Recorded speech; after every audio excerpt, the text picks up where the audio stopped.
Welcome, Sofie. Thank you. Good to have you here. I'm glad to be here. As you see, we have upgraded. We have now a super fancy, classy pod studio, a little bit different from our early webinars, but good.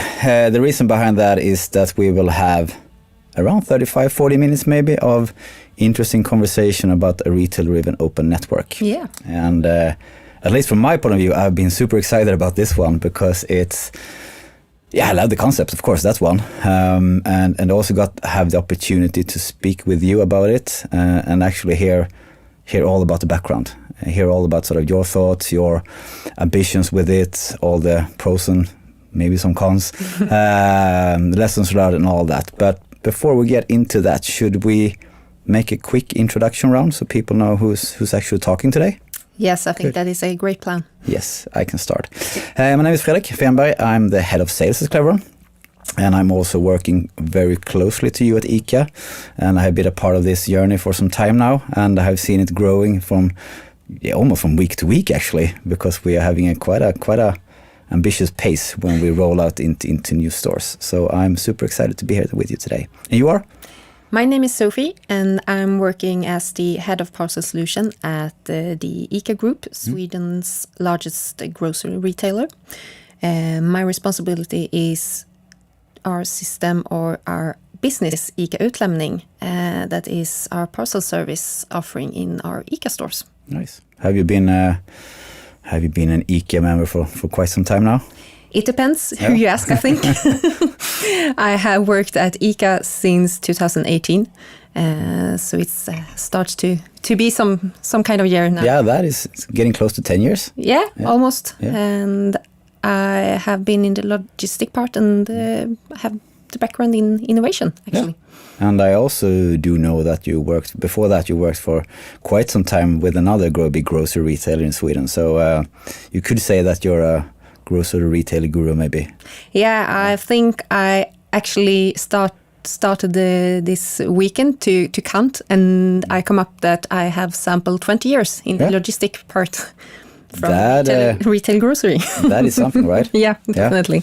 And I do know that which means that you have a lot of experience about this, and you do know what to do, and you do know what not to do. So we hope so, at least. That's good. Yeah, so that's we have 30 minutes, maybe even more if we can't stop talking. I do know that when I start talking about this subject, it's quite easily that I just go on and on because I think it's super interesting. But I also do know that one of the main topics today, or goals and ambitions maybe, is that we're gonna sort of break down this retail-driven open network into something that is quite understandable, because it's easy for us which work with it every day that we sort of just super easy to understand. But at some point you need like a proper explanation on what this actually is, and I think we will go back to that quite shortly and sort of talk about your background. But now we have I think we established what ICA is. It is the grocery retailer in Sweden, I would say, as a customer. I'm a proud one of ICA. And from the Cleveron side then, which means that we are the hardware and software provider for you guys together with another sort of relationship. We'll get back to that later. And we have been in this industry for quite some time now. It started back in 2007.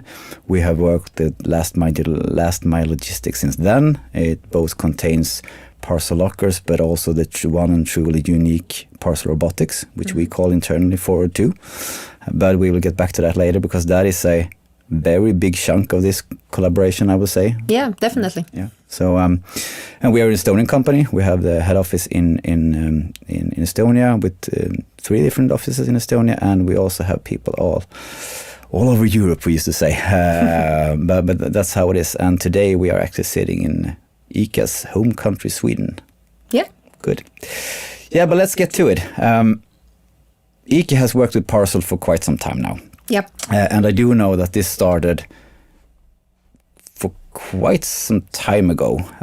So if you were about to sort of explain the background into this, could you do that is it even possible to do in an easy way? I can try my best. But if we jump back a couple of years, we were some somewhere around 2018.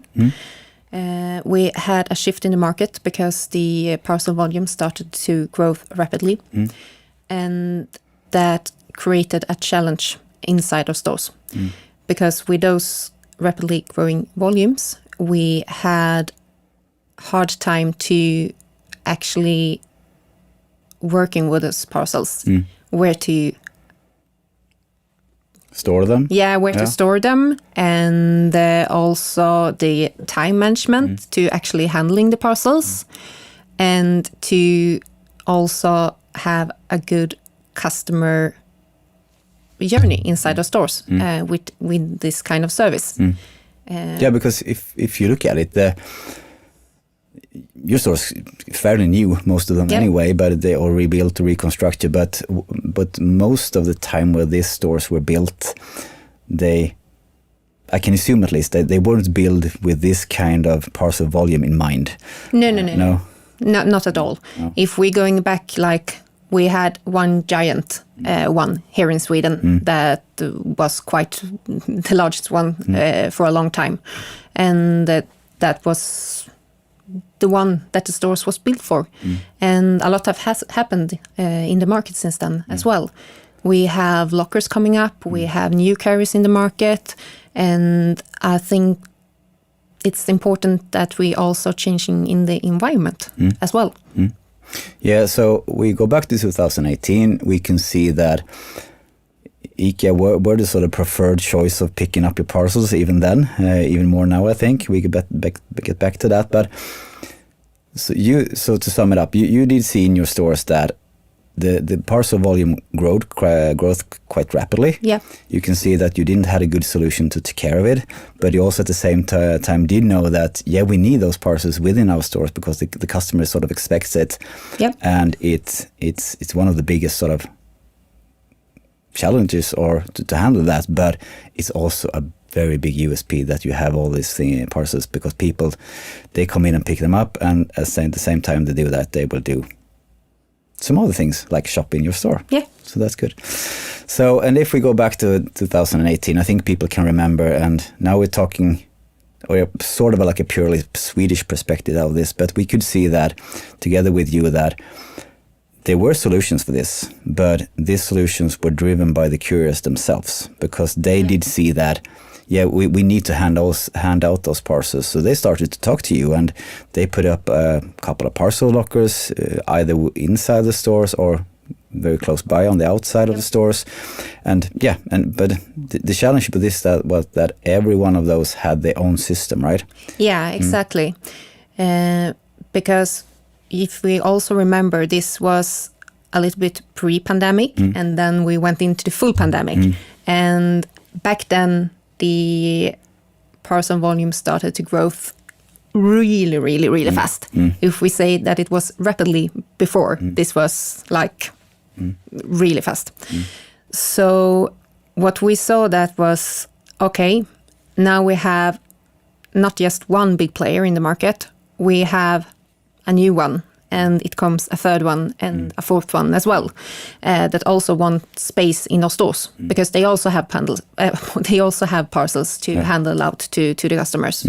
So that also makes a mess, I should say, because with 5 different carriers in the store, that means that you're also having 5 different systems. You need one hand scanner for one, you need a computer for a second, and a new hand scanner for the third, and that is also someone that are going to work in the store that needs to learn all those systems.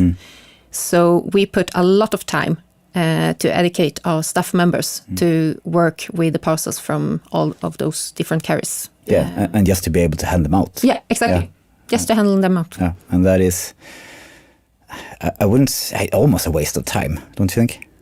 Yeah, because I know that we can do a lot of more things that is better for the business in the stores. To say that we had 2 main problems to solve.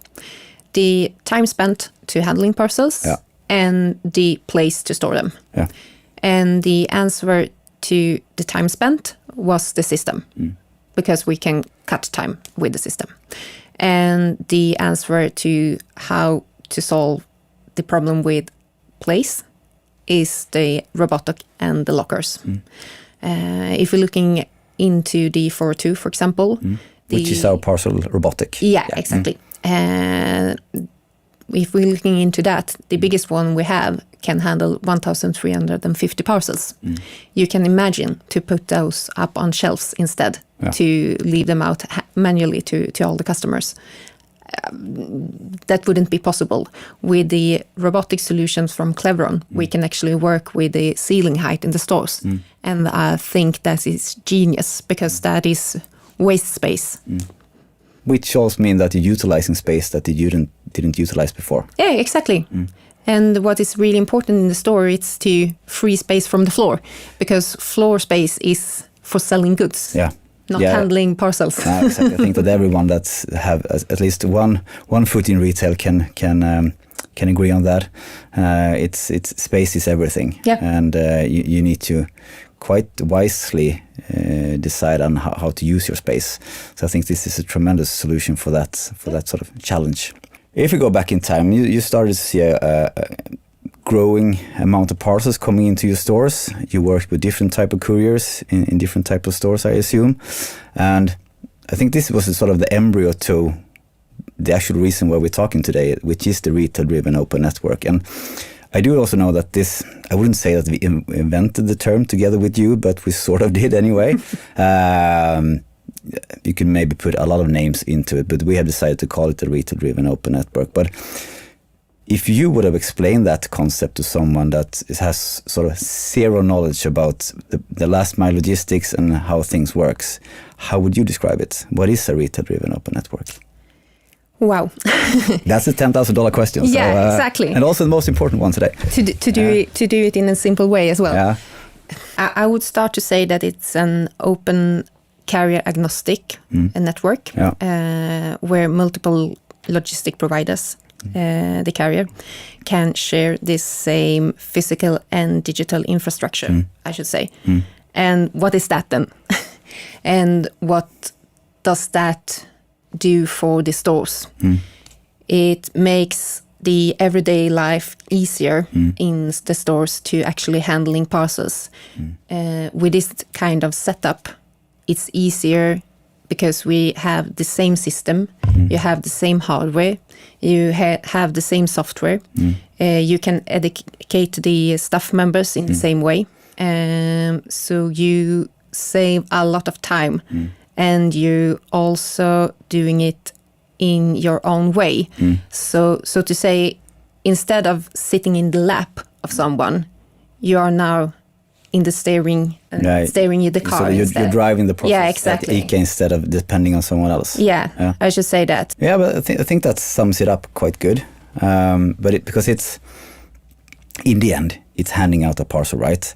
You can also draw some connections into what the customers actually expect out of this, because we also do know that we are a part of the last mile of this customer journey, which means that someone has ordered something online, either from a e-retailer or e-commerce at some kind of way, or even to consumer. In the end, someone has ordered something that they need to pick up. And when you think about it, it's all about convenience, right? You don't want to go all over town to pick up your parcels. You don't want to sort of be locked into a certain time frame period when you need to stay home and watch your front but the car actually comes that day. You need that flexibility as a customer today. You want it, at least. Yeah. And I think this system that we have together actually enables that. So people can, along with doing their sort of everyday duties as, for example, go grocery shopping, they can always also combine that with actually picking up their parcels. So in the end, it's the worst, oldest cliche, right? But it is a win-win.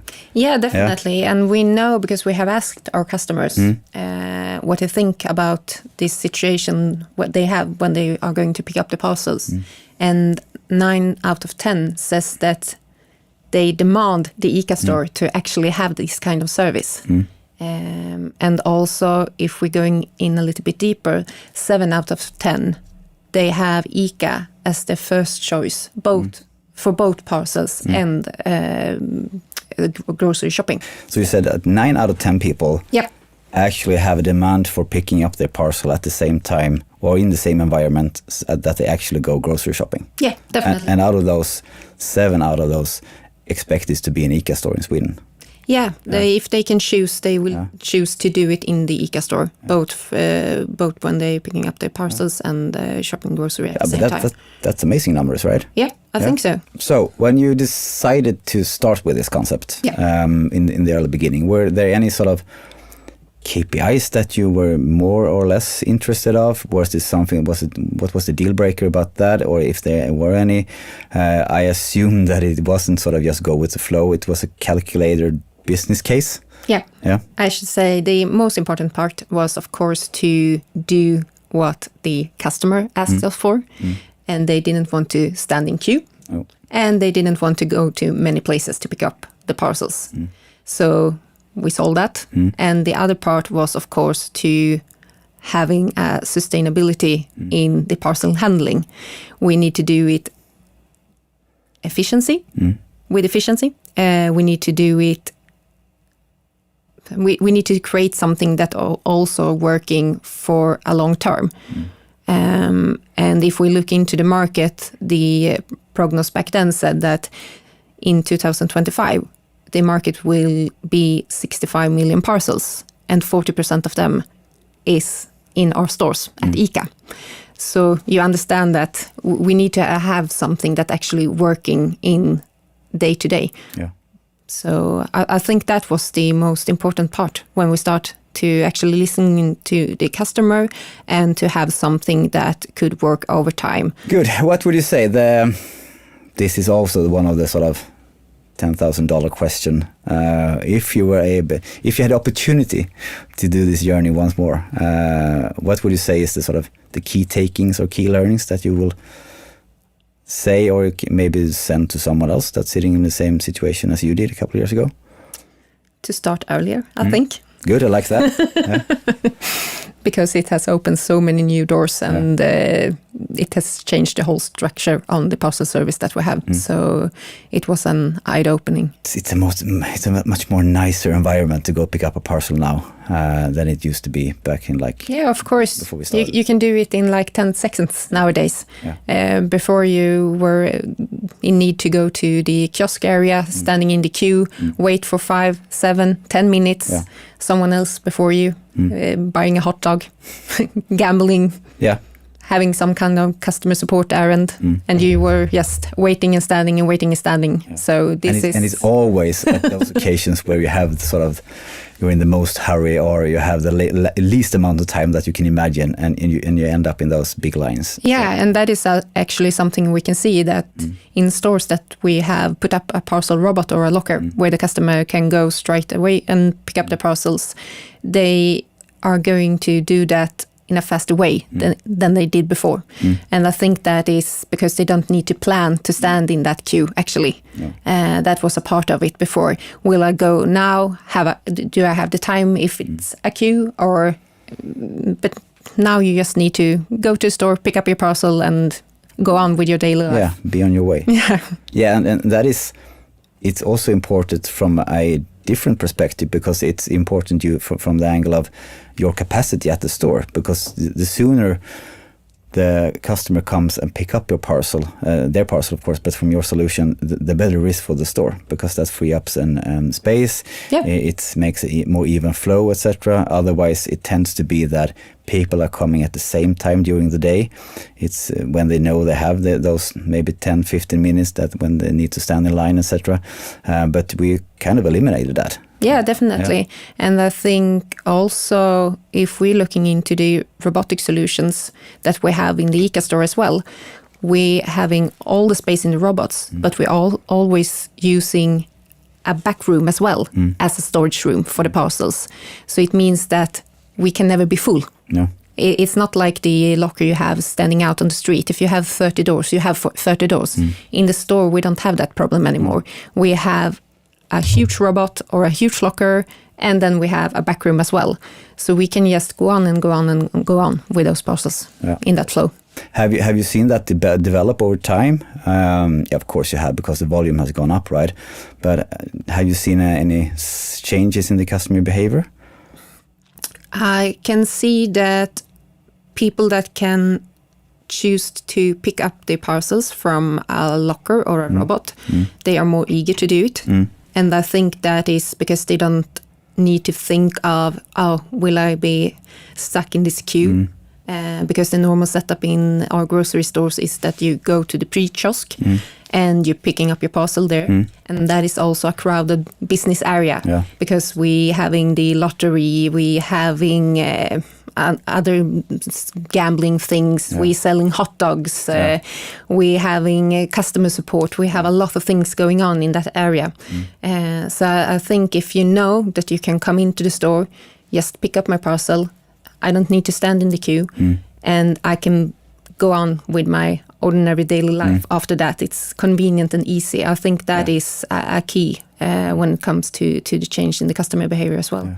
It almost becomes a part of your routine, right? And it's because now we're talking out of a Swedish sort of perspective or angle to this, because we have established it in Sweden with ICA. But if you look at this and you go and you leave Sweden, if you look at the other Nordic countries or you look in different parts of Europe, you can see that this shift is coming, right?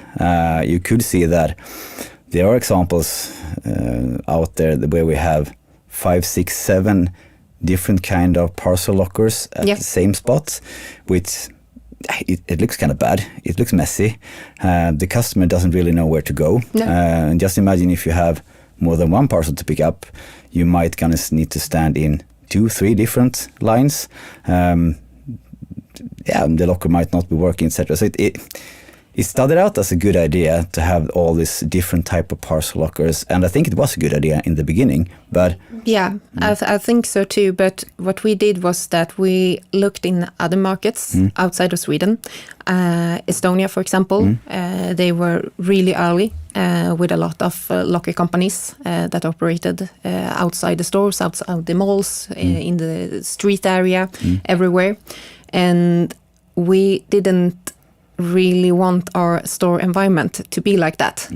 So that was also a part of it, because during that time we have those red boxes that comes out as well rapidly in our store environment. And then someone else started, and if we saw that it will be like 3 or 4 more carriers that will do the same thing, that will end up in this lock landscape. Then we have a messy situation. And it's but I also think it's good, to be honest, from the beginning, because I think it's sort of formatted or sort of started a structural change, because you and me as a customer and everyone else, in the end we started to have that as a demand, saying I want to go to my grocery store at the same time as I pick up groceries, and I'm going to collect my parcel at the same time. So I think those kind of solutions, they sort of they paved the way for it. And then I think you also made a super healthy and smart choice, saying that what to do now, because we do have all these parcels coming into different solutions in our stores. We want to take ownership and we want to take control of this. So for a customer perspective, I think it's brilliant, because I don't have to think about it. I don't have to keep track on all these different kind of SMS, QR codes, emails, 6-digit numbers, etc. So I just have to go either to one unit or one machine and pick my things up and be on my way. That is convenience, right? Yeah, definitely. In the best possible way. Nice. So along the way, sometimes, somewhere during this period, you started to realize that you have so many parcels coming into your stores. You did see it as a customer service at the time. You still do, of course. Yep. But it started out as, okay, if we provide this to our customers, we gain a lot of things. One of them is footfall to the stores, and some quite significant upsell as well. Definitely. I know that I can't ask you about specific numbers, but we can say it is a quite a big change, right? Yeah, definitely. The conversion rate we have of those customers that actually coming to pick up our parcel, we know that a lot of them going into the store and actually buying something at the same time. And for the future, I think this will be even more important because when you have your own system and you're working in your environment, suddenly the customer is also yours and you can start to work with them as well. Because with the old setup, everything goes through the carriers having the system, the carrier having the knowledge about the customers, they doing everything, and the only part we do is standing there and handing over the parcels. I think you can do so much more with the customer because you know they will sometime go into your doors, and that is where you should start working with them. We wanted to talk about retail-driven open network today without being too technical. Yeah. But I think we should at least touch base a little bit on the technical side because it is important. You need some kind of setup to make this work, and you can say that Cleveron is a part of that.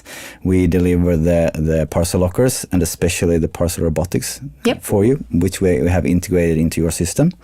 But we also have a strong relationship with a software company called Ingrid, which were the one that sort of developed the platform which you are sort of handling the parcels within. Can you say something about that platform? Yeah, exactly. I should say that the parcel platform that we have developed together with Ingrid is like the heart of everything.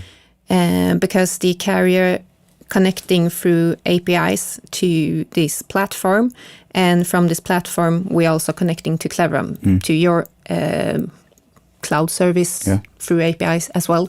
So this is like the heart that handling everything and gives us all the data as well. So in practicalities, you can say that to make this super easy to understand. So all the couriers, they come to the stores with all the parcels. They drop them off at your place, so to speak, your store, and you have a software for scanning them all in. So they end up within your system. And you're handing them out through that system as well. Yeah, exactly. To the customer. Yeah, so everything is sort of handled within the same system. And again, we're back on one of the USPs that we talked about before, that you only need one system. And Ingrid has integrated to all the different type of couriers, and it's super easy to integrate to new one as well. So as long as this sort of cooperation or relationship evolves, it's quite easy to adapt and add new couriers into that. So Sofie, what happens along the way if you would like to add new couriers into the system?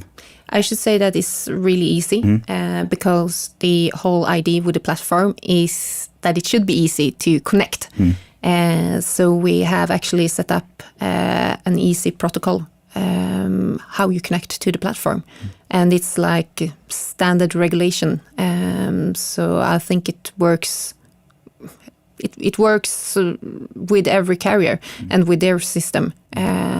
We have integrated the major 5 ones in Sweden, and it has been done in the same way. Yeah. So and I've been working with IT for quite some time now, and integrations as well. And I can honestly say that I'm quite surprised because not every time, but very often when you do integrations to a different system, it could be a mess, it could be hard, it could be that there's quite a lot of downtime, etc. But I hands down, I have never seen a couple of integrations that work so smoothly as this does.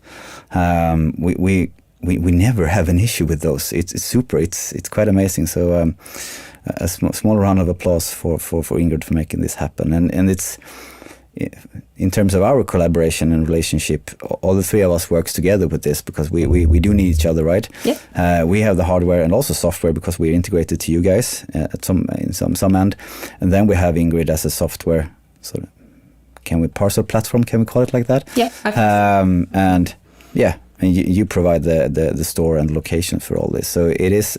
Even though it's a concept owned by you guys, I think that we are all in the same boat. We like this concept, and it's super good. And I know that we also talked about this for quite some time now, and it's super interesting. And that is next step, because I think we sort of established the concept now, both with with you as an sort of concept owner, if you could call it like the ICA as a concept, but also together with the customers. But just imagine a next step, because I know that we almost like a wet dream for us, but just imagine working with those customer data, which means that you could be able at least to communicate with those customers, because suddenly you have changed the whole structure about this, because as a retailer and a store, you know that today we have 500 parcels coming in, which means that by logic, X% of that, those depends on where we are in the world, of course, but X% of those will be picked up today or before lunch tomorrow.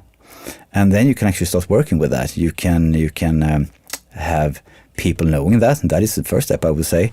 You can maybe work different within your store. You have different campaigns, etc. And I think even next step with this is that you can actually start communicating by sort of offerings, etc., to those customers, saying, hey Sofie, hey Fredrik, you're about to pick up a parcel. Don't forget to buy milk on the way, or whatever it can be. I think the opportunity is huge.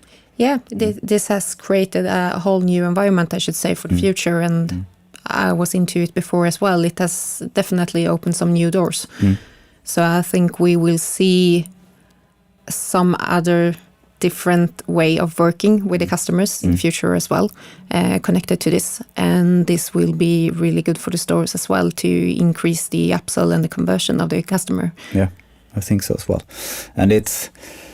Yeah, and now we're in a podcast studio, so I say it like the influencers does, but and this is actually a message for the rest of the world outside of ICA. Sort of don't FOMO here, the fear of missing out on this one, because we talked about it for a couple of times as well, not only today, but the first one will be the winners.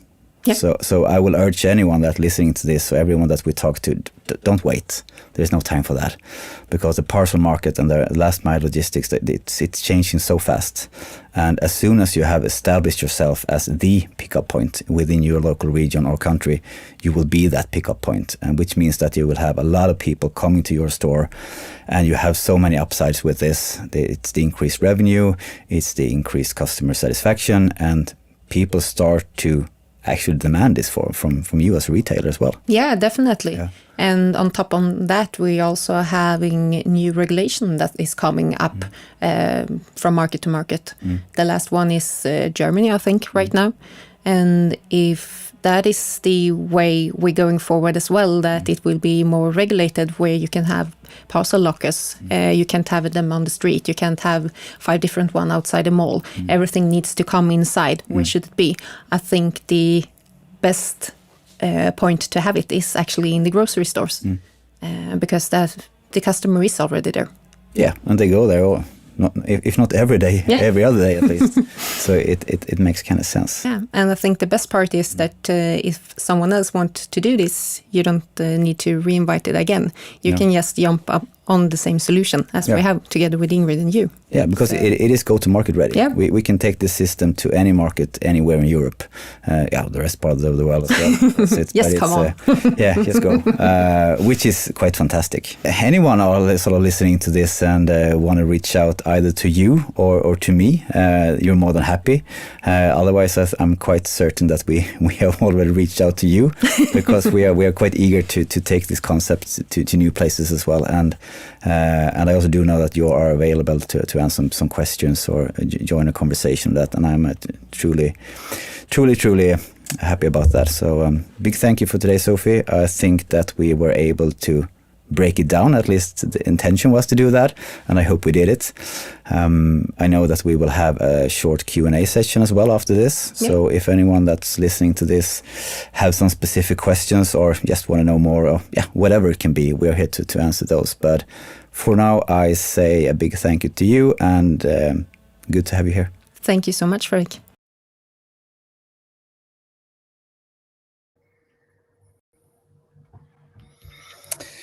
Hi, Sofie. Hello. Good to see you again. Thank you for that session. I think that was, I think we nailed it in terms of at least what we expected to do. It is always hard to explain that kind of a big concept in like 30, 40 minutes and make it sort of understandable. But I think we did that. And thank you for everyone that listened and everyone that participated so far. I know that we have got some questions that we would like to answer and highlight.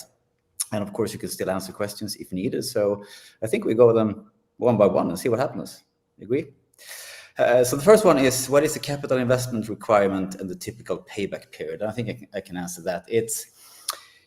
It depends. You can do it either way. Either you can do it on sort of a leasing model and you pay a monthly fee for both hardware and software, or if you rather chose an option where you put in a sort of a CapEx investment for the hardware and just pay monthly for the software, that's doable. But I think the best part of this is the payback period. It's super short. Of course, it depends on the volumes that you have coming into your store, but I would say that we have seen the payback period from between 3-4 months up to maybe a year. So it's one of the best business cases I've seen for a very, very long time. And I'm just not saying that due to the fact that we're talking about it today. I'm sort of preaching to the choir here internally as well, but this is one of the best business cases that I've ever seen in Fed, and I'm more than happy to show you in detail if everyone are interested, and we can sort of make a calculation on your specific data and your specific stores and the parcels coming in, etc. So that is, more than eager to show you guys, but it's a fairly short one. Good. Next question, if there are any. I think there are. How scalable is the solution for change with hundreds of locations? It's super, super convenient. I think you can answer better than me, Sofie, but... No, but it's super scalable, I should say. It doesn't matter if you have just one store, if you have 100 or 200. If you have done it once, you can just go on and add more and more stores. So it's really scalable. Yeah, so the work is equal, even if you sort of implement the system to one store, or if you have like 500, 600,000, 2,000 stores, the work is the same. And once you've done it, you've done it. And as we mentioned in the recording also, that if you want to add additional couriers or additional ways of working, it's super simple as well. So you can say that all the hard work is already done. What is left is for retailers, or grocery retailers out there, to just sort of say, yes, we would like to do this, and we can make it happen super fast. Next question, if there's any. What types of retailers benefit the most from the retail-driven open network model? I would say the quick answer is everyone. But I also would like to add in that everyone that's are in a situation where you're sort of located in a place where you have a lot of footfall, or you need a lot of footfall. I would say grocery retailer is one of the best places for it, because the customers already goes there. They need to go a couple of times a week at least, depends who you are maybe, but at least once a week to pick up your groceries, because everyone needs to eat. And as also mentioned in the recording, is that it becomes a demand, especially for grocery retailers. But as soon as you start to sort of establish that behavior within the customers coming to your store, so if you're saying that, okay, I need to go pick up some milk, cheese, bread, whatever, and I also go there to pick up my parcels. And as soon as that is established, that is the way to work. But you can also use it in other types of different retail environments. You can see that for do-it-yourself stores, even into fashion, when you need to drive people to your stores, open locations as different malls, etc. But it's convenient. It is. Next question. What operational changes are required in store to support retail-driven? I think you were the best one to answer that, Sofie. Yeah, and I should say that it isn't something that you need to change. I should say that the operational changes are mainly about introducing clear routines and like having your setup done with the scanner and the printer and everything around that, the infrastructure, more than changing something in the daily work in the store. Because what we have seen is that the key of this is not to add anything new. The key is to streamline it and keep it simple and make it more easy than before. So I shouldn't say that it's not much that you need to do. It's more of a plug and play, and you need to learn the new routines, and then you are ready to go. Yeah, and I also had the opportunity to go visit quite a lot of the ICA stores in Sweden that actually use this, and every person I talk to, every people I ask, sort of what's the big change now if you compare it back in the days before this system, is that everyone says that, oh, my life is so much easier now. I don't have to run around all the stores, go pick up parcels in some mail room somewhere. I don't need to keep track on X different type of devices, etc. My life is so much easier, and everyone is happy. So it's no, I think we solved a problem that could have been a super big one for you guys, but we sort of solved it before it became a major issue. But just imagine having the volumes as you have today without this network and without this setup. I think it would have been quite a mess, and you couldn't have scaled in the way that you have done in volumes if you hadn't sort of introduced this system to your stores. Yes. Maybe another one. Yeah, since Ingrid connects all carriers via standard API, can we add new delivery couriers to our network without any hardware changes? Yes, that is one of the key USPs in this, is that as long as you have made sort of decision to enter with Ribbon Open Network and we have entered into the system, you can add as many couriers as you like. You don't have to add anything otherwise in terms of hardware. It's just a simple software integration done through Open API. So it's within a week we're up and running with a new courier, and it's in simple. And I mentioned it in the recording as well as, and I can say that, but 100% honest, I have never seen an integration work so smoothly as this one. If you imagine the amount of parcels that go through that integrations on a daily basis, 365 days a year, and it never breaks down, it's quite amazing. And it's also super crucial that it works, because just imagine a store when you have 500, 600, 700 parcels in the store, and you expect people to come in and pick them up. It needs to work. So it's super good that it does, for sure. I think that was all of the questions, right? Yeah, and thank you for the good input, Drew. It's exactly like that. It's convenience and efficiency and the better customer journey. I said it in the recording as well. It is a cliche, I know that, but this is a win-win-win situation because everyone benefits from it. It's easier for the customers. It's better for you on ICA side. It drives revenue. Yeah, it's just convenience for everyone. And you can also just look into the future. If we take 2 seconds to do that, it's not like the parcel volume going down, right? It's going up, and it will continue going up. So you need to be prepared. Yeah, definitely. And I think from, if we look into ICA perspective as well, what this has made for us is that nowadays we can take more volume and we can add more carriers into our stores. We have lowered the steps to actually working with more carriers and handling more volume. So I think that is also important for the whole market, that you have that player in the game that can be this local hub for all those parcel volumes. Yeah, and one thing that we didn't mention that much in the session was that if you take it from a courier perspective, they love this as well, because they see it as a good customer journey for their customers, and the pickup point becomes more convenient even for them as well, because they just need to sort of drop off the parcels at one point into the store, and you take care of the rest, and so it's a win-win situation even for them. So yeah, it's the best thing since sliced bread. I've said this a couple of times, but I truly believe that it is. So yeah, thank you for that. Thank you for being with us today, Sofie. I really appreciate it. And I know that you, as I said as well, you are a strong advocate of this system. And if anyone wants to reach out to you and talk about how they will do it and the key learnings, key takings, I know that they're more welcome to do that.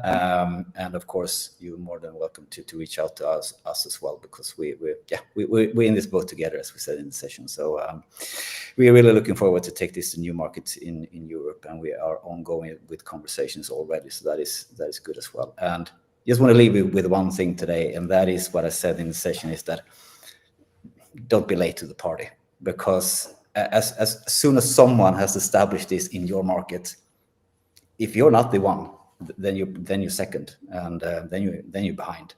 So the first and the early adopters of this will be the winners. So don't miss out, guys.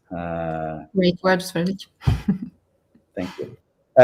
See you guys, and thank you for listening. And stay tuned, because there will be more sessions about Cleveron.